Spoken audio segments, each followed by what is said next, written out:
Welcome to Living Chassidus. Together, let's live the Chassidus we learn.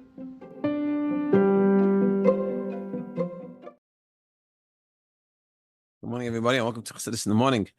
15 minutes to change our lives. Kuntres Perek Yud Daled. In the beginning or in the middle of Perek Base. Today's class we're gonna focus on Omar ben Osnat. And Mitzvah Hashem should be safe and healthy, and should have only good. And that's Zchus of Yosef Yitzchak ben Simcha. They should be healthy and safe and come back home already. And for all the Yidden and all the soldiers and all the captives in Eretz Yisroel and around the world, that we're all seeing what it means, galus, not just in our own personal lives, but in the world around us, and how false and sheker it is. And Mitzvah Hashem, through our learning, we reveal the kedusha and the truth and the emes and the elikus, and that should help bring Mashiach. We should get out of this galus.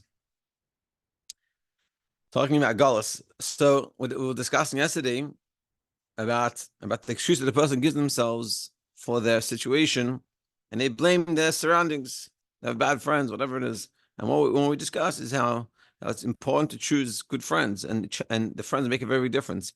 And really, it's surrounding ourselves with the people that we want to emulate. Be around those types of people. If you're going to surround yourself with people that are nebachs, so you're going to surround yourself with nebachs. You're going to surround yourself with people that are not into Torah and mitzvahs and Yiddishkeit, so that's going to pull you. And that's why, when people go to yeshiva and seminary, it's very important you choose which one, you choose correctly. One of the reasons is you want to make sure you're in an environment that's going to help you grow, not the opposite. And this is throughout your life. You look at your friends and see what they're holding, and see if this is taking you in the right direction.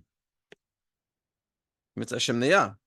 But it's and like we've been talking about a lot of what we learn in Chassidus is really looking into yourself and seeing what's going on and seeing how's it all working. So now we're going to discuss the problem with bad friends. In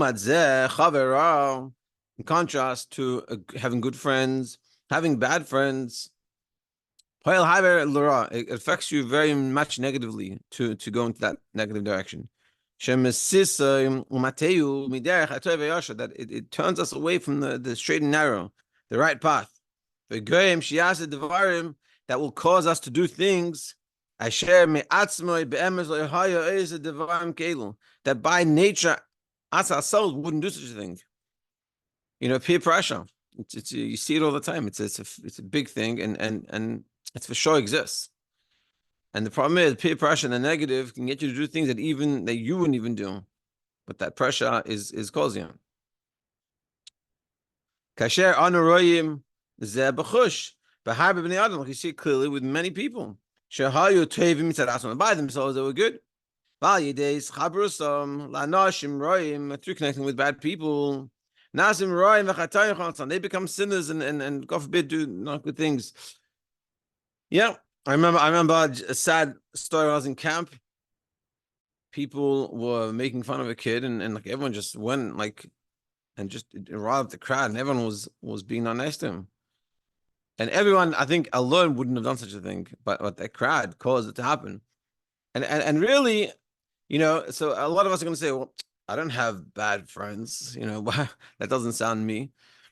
But I think another way of looking at it is not necessarily having bad friends, which Mr. Hashem we don't, but it's also looking at what am I surrounding myself with? Am I surrounding myself with positive things, with good things? Like let's say I want to learn more, so I should surround myself with people that also want to learn, and find those types of people and go connect with them.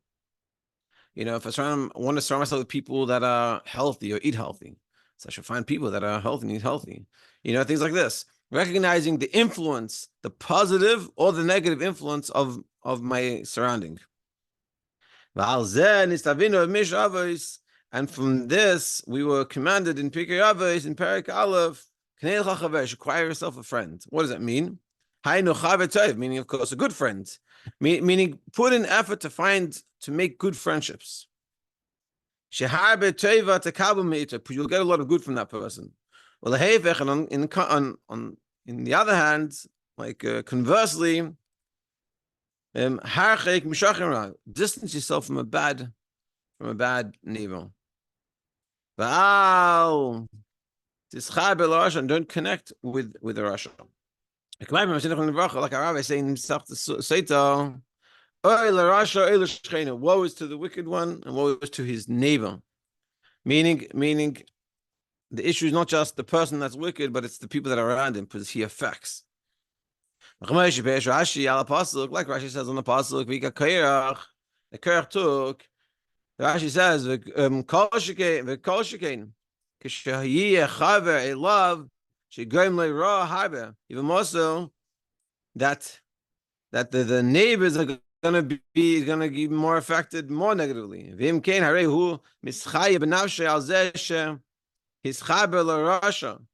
therefore, we have to recognize that we're at fault for our friends.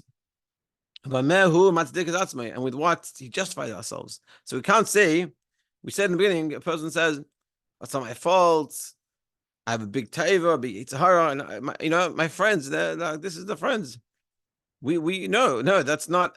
We shouldn't excuse ourselves that way. We should say, we should have an honest conversation with ourselves. And these are my friends. Are they leading me to good things? And if not, let me go find other friends and make myself friends.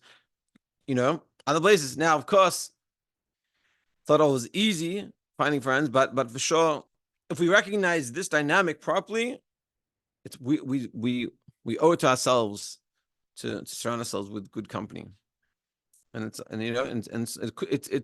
applies also, with marriage, hanging out with people that are positive influence on marriages, whereas or in contrast to people that aren't, things like this, and it applies in so many levels.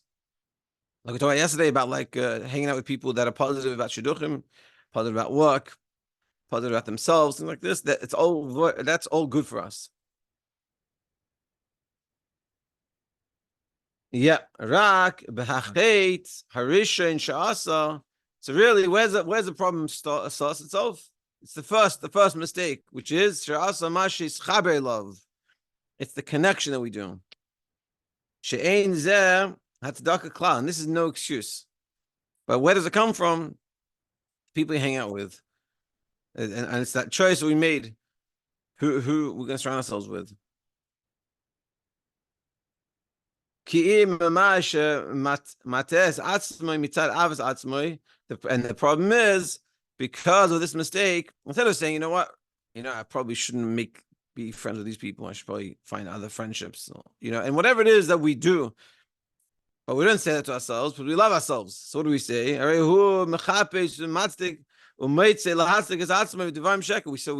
fool ourselves, we lie to ourselves, and we give ourselves excuses why this happened. And also we justify ourselves with the sins that we do.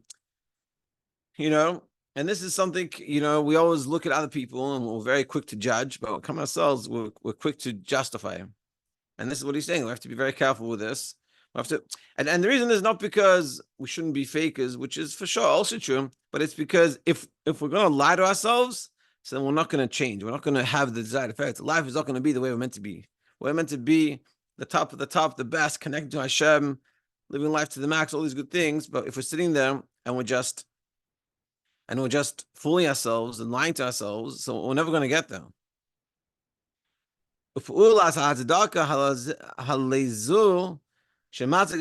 This that we justify ourselves, it also affects the tshuva. And this is an important point. We learned this somewhere else. I don't remember. Maybe a cholzum.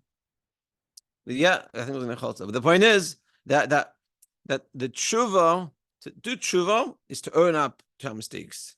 Now, if we justify our mistakes, it's very hard to own up to it. And even if we do own up to it, it's not a real owning up.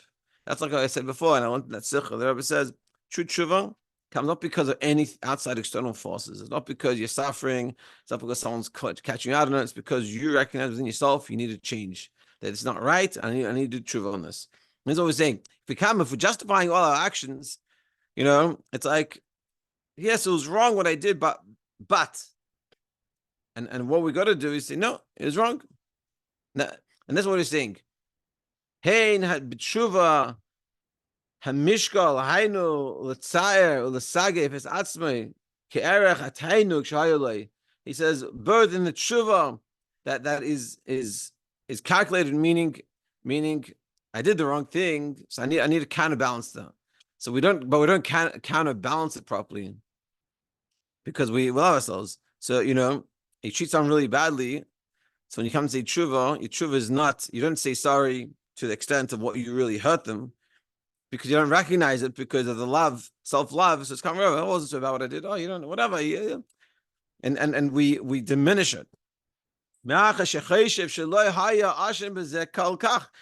say to ourselves, it wasn't really my fault. And so therefore, if it's not truly my fault, I don't need to truly ask for forgiveness, do true tshuva. So it doesn't pain himself so much in the tshuva. That's what he's saying. It's a very interesting idea, and meaning it's realizing, and this is sort of a theme that applies to so many areas of our lives, being honest with ourselves. And this is sort of the point. This is one of the big chidushim of Chassidus, is to be honest with ourselves, not because of anything, but to be a mensch, to really live our lives properly, to really connect to Hashem properly. We got to be honest with ourselves. We can't pretend we're living, we're tzaddikim, we're doing so good, and we're doing things incorrectly, and we're not doing tshuva for them properly, and things like this. And yeah, it's like the story. My friend was teaching Tanya to a friend of his that wasn't Lubavitch, and the guy loved him. At one point, they're like talking about it, and he goes, I have one big issue with Tanya. So he said, what's the issue? He goes, before I learned Tanya, I thought I was a tzaddik. Being a tzaddik wasn't so hard. Now in Tanya, I'm never going to be a tzaddik, and it bothers me. He's like I miss it. I'm never going to be a tzaddik.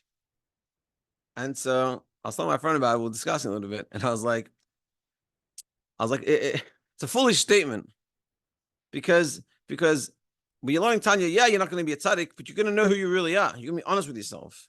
And before you learn Tanya, or he's complaining about learning Tanya, he goes, I like living this fake lifestyle. I think I'm so good. Life is perfect. I'm so good. And now I learn Chassidus, and suddenly I realize who I really am. And it's like, and he was like saying, it's enjoyable. It's emes. I get to realize who I am, but I don't like that. I like to live that fake world.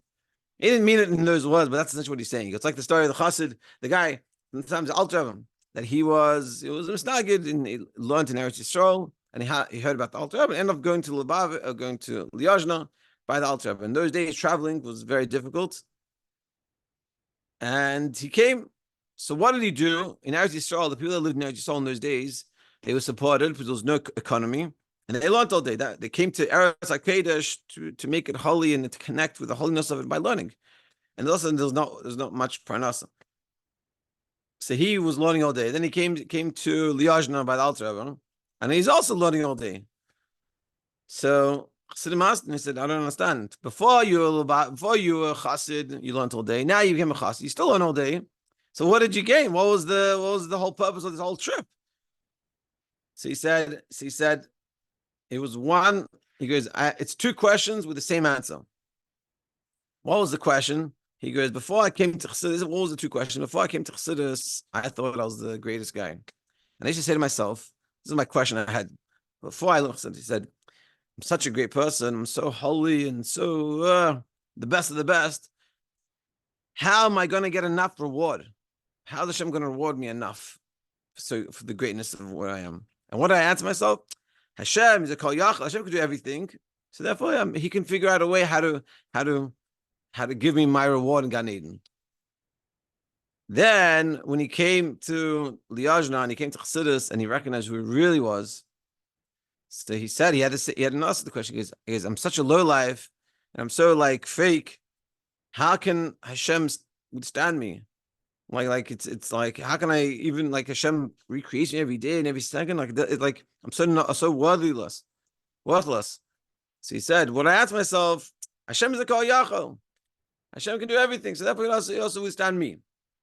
Now the point is, it's not to bash ourselves, chas v'shalom, but the point is what happened to him and what was being chiddush, and he liked it. He came, he enjoyed it. It wasn't like I hate it.